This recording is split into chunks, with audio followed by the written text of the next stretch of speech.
اعوذ باللہ من الشیطان الرجیم بسم اللہ الرحمن الرحیم۔ فرعون کا خواب۔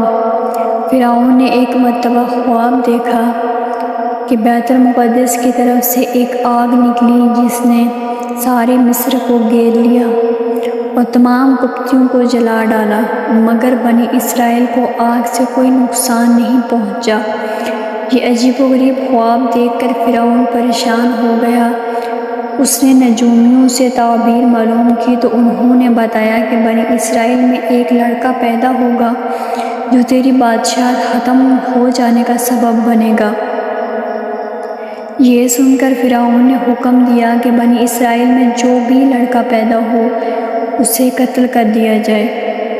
اس طرح فرعون کے حکم سے 12,000 یا 70,000 لڑکے قتل کر دیے گئے۔